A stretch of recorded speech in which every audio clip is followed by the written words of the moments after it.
Hello, it is Niemira at the Blockchain Futurist Conference 2019, and I have a pleasure speaking with Toufi Saliba of Toda Network. Welcome here. Thank you, Anna. Yes. Thanks for having me. Great to have you here and to speak with you about new developments, what is happening with artificial intelligence. We can say that you know everything about artificial intelligence, and there's also so much to learn about it still. I think when we looking at the artificial intelligence and the issues pertaining to it, like we can say what is really real about it and what is not. How do you see this? Sure. So when it comes to artificial intelligence itself, the bar keeps moving of what is defined to be artificial intelligence. So when you look at calculator at some point in history used to be artificial intelligence, and it's like, whoa, you know, this got that, it's magical. But it seems when folks they understand how something is done, how the algorithm works, they then define it as not artificial intelligence. Oh, you know, this is easy, it's not artificial intelligence. And the bar keeps moving, which is fine.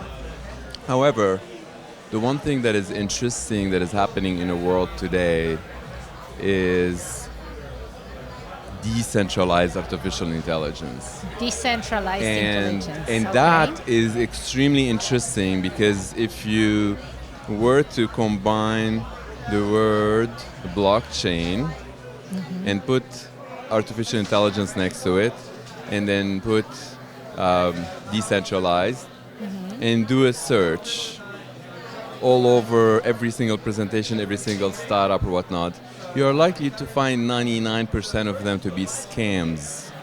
Because people, they like to use the hype, they like to use the words to trick investors and trick gullible people and be like, oh, that is what we're doing, give us your money.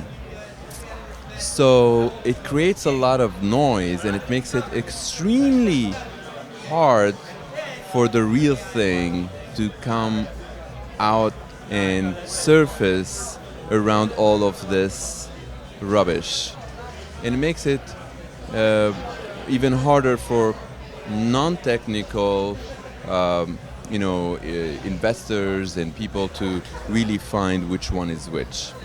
So how regular people can actually see the difference between this real artificial intelligence and not? So, I mean, for regular people, I think we need to define what's regular. In my mind, like if it's somebody is a super duper doctor or a lawyer or whatnot, they're not necessarily an artificial intelligence expert. But in the same time, they do have certain brain power and cells that they can use to a certain thing. And when we look at the definition of what is intelligent, and they're able to distinguish between something that is artificial, more so synthetic, we should call it, versus biological. So the biological intelligence, we know how it looks like, we can touch it, it's got cells in it and whatnot, and the synthetic, it doesn't have that. So we start saying that this is the artificial intelligence. Can it do things that couldn't have been done before? Can it do things that other beings, they couldn't have done? And if that's the case, before any of that existed, if you were to look at it from that point, it was referred to as like, well, it can't be done, so therefore it is some sort of intelligence. Okay. Because that's how when you ask somebody to do a math equation, they get it so quickly, you're like, oh my God, they are so intelligent. And then suddenly that's artificial intelligence can do it very quickly. So in that bucket, then you start getting a larger and larger set. Now, if you were to decipher what's being done today, is that new to the world or not, I think folks, they need to do proper search and see, is that person trying to build something that is not done before? And if it's not, what's the value to it? How is that going to add value to the consumer, to Homo sapien? Yes. And if you believe that it adds value to Homo sapiens, and therefore it's likely to be profitable business. Yes. So if you are an investor, sure, you're going to look at it that way. If you are a user, you're going to look at something with based on accuracy rate. Accuracy, that's what you care about. If you're a user and somebody says like, oh, this is facial recognition thing, software, that it uses artificial intelligence, and you upload a picture into it, and it says, this is Donald Trump, and you're like, no, it's not, and you know that this thing is bogus. Yes. But if you send it, let's say 100 pictures, and it gets it 97 times, but there's 3 doesn't get it, then you start looking at the actual accuracy rate. One engine does it 97% accurately, the other one does it, let's say 82. So this can bring things to be a little more interesting. There is nothing today that can actually allow you as a user to look at the two next to each other. Nothing in the world today that can give you that ability. But that doesn't mean that nothing will be. Maybe that's something that is happening under the radar somewhere. Yes. Yeah. So since you mentioned decentralized intelligence, probably it's a very long description pertaining to it, but is it something that you can, in the short term, describe it? What is the process of decentralized? Absolutely, What is the absolutely. essence of it? Decentralized So- intelligence. So when we say decentralized AI, we're more so referring to the autonomous decentralized governance. Yes. And this is a security model. A lot of folks, when they hear decentralized or whatnot, which is the majority of folks that they think that they know what they're doing, that they are certain experts somewhere or whatnot, they just stop paying attention because the thing is 99%, like I said, there's scams or whatnot, so they build that immunity while they're like, we're not gonna look into this. But if you truly get deep and find that autonomous decentralized governance, when it comes to AI, is actually a security model. And what do we mean by security model? Well, if you don't have it, and you give that future AI that you're building to be plugged into your children, and somebody has it from the centralized governance decides to change their mind of what it could do. It's supposed to do a certain thing. So let's say the future, like I said on stage yesterday, I'm going to give you that example again. Yes. What's a smartphone in the future? It's a pill you take on Friday. You take that pill on Friday, it has the battery, it has all the components, it plugs into your ear, to your vision, so on and so forth, and that is the smartphone. Now we all know smartphones today, they have already artificial intelligence plugged into them. We already know that they are centralized in a way that somebody could activate the camera without even your permission. They could. That is centralized. What's the decentralized? What's decentralized is that even if they want to, they cannot, because it's supposed to do a certain thing and it does it exactly the way it was delivered to the user. It's not that it changes the equation between they want to they cannot.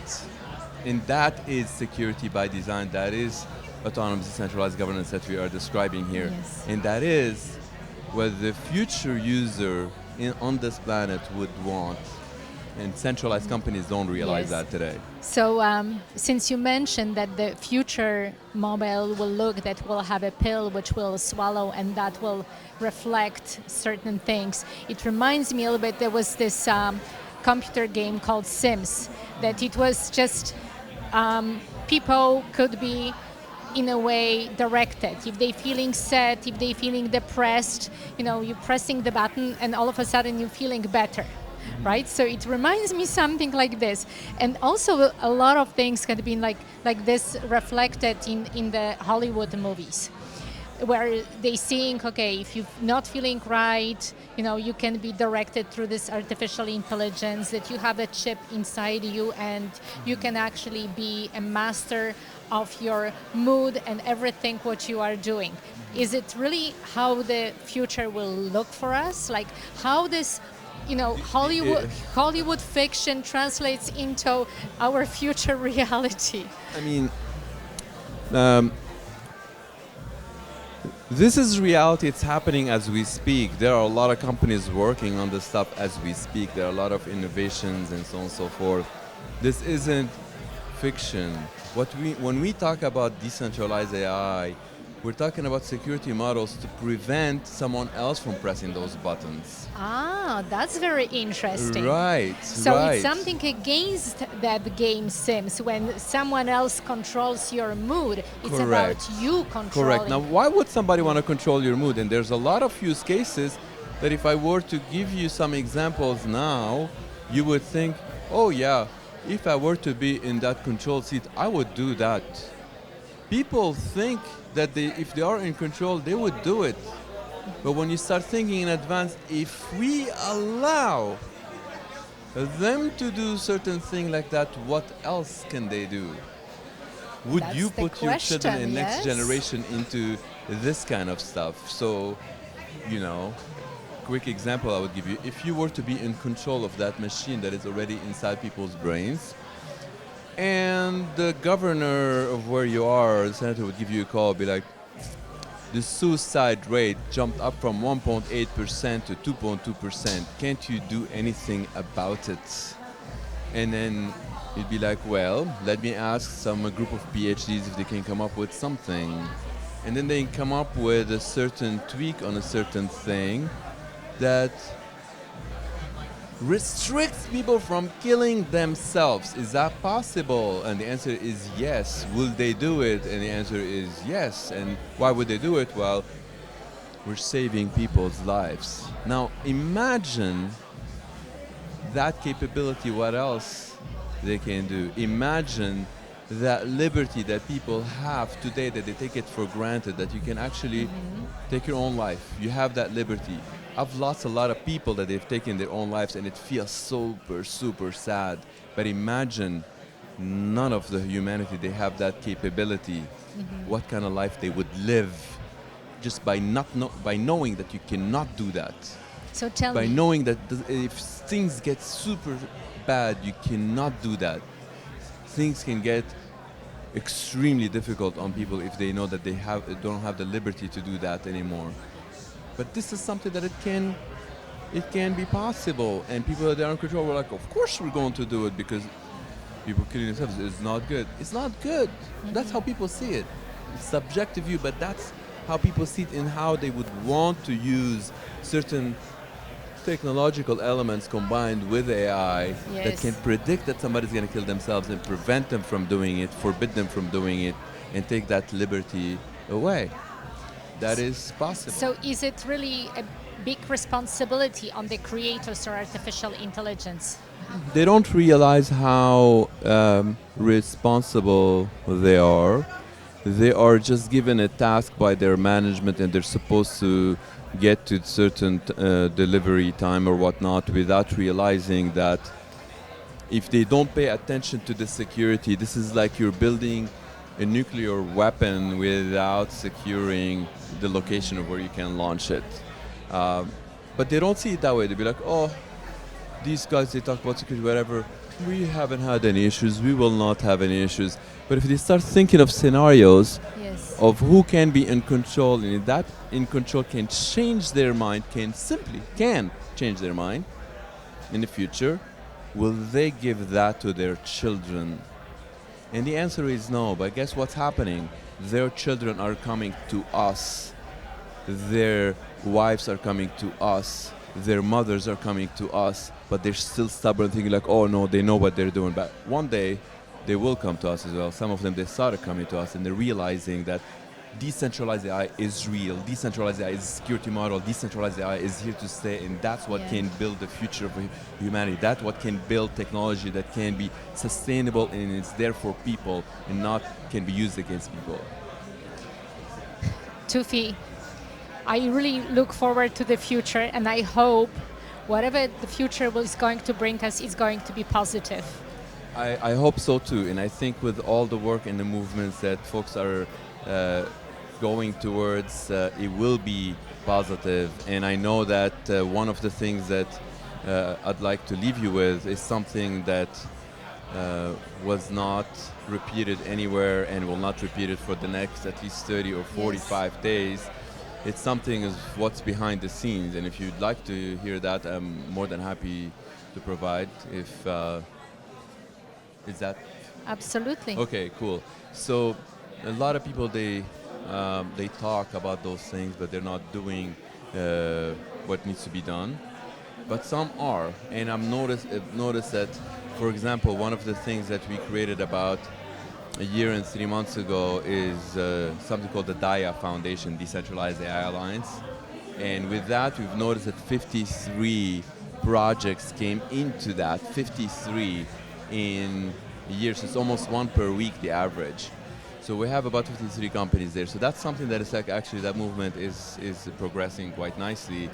Another thing that is actually progressing super nicely is that something that is called the Totalarity, which is it hasn't come out yet. There is no press release on it yet, and this is like before you will find that in the news coming soon. But it's a joint venture that we did between Singularity, Ben, who you interviewed yesterday, and Toda, which we created something called the Todalarity, which is Singularity on Toda. And it is basically enabling 100 AI engines that they want users, that they want data, that they want to be consumed, that they want to compete between each other and see which one is better. They want to say, I have the better facial recognition software, so they're able to, people can select them and see what's the difference between them and someone else. They get to be plugged into the Todalarity. So that's what we created. We created the Todalarity. There will be press releases on that. There will be announcements on that over the next 30 to 45 days. We have not made any announcements anywhere, and this is just exclusive to you. And I know you asked me that you want to hear something that has not been said. This is Todalarity gives $50,000 to each and every company so that the engineers are not distracted for free. If they want to plug into Todalarity, they're working on weekends, evenings, or whatnot. They can utilize that, so as an incentive to not work overtime for free or whatnot.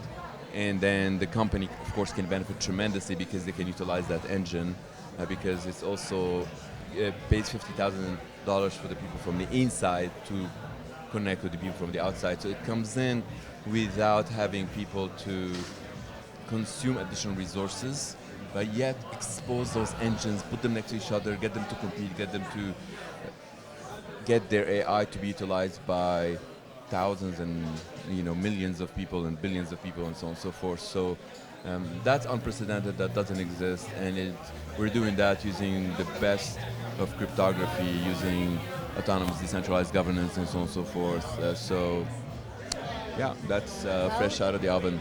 Let's look into the future. Thank you so much, Toufi, for Thank you. sharing Thank the you for information, updating us on artificial intelligence, and most of all, making us very positive and optimistic about what is going to happen in the future. Absolutely, I'm super optimistic about it too. The more people realize the potential, the good stuff that it can do, the more people realize that the danger of how it can be prevented, the more we're noticing that movement is strong and is progressing phenomenally. Thank you for that. Thank you. Thank you, Toufi. Thank you.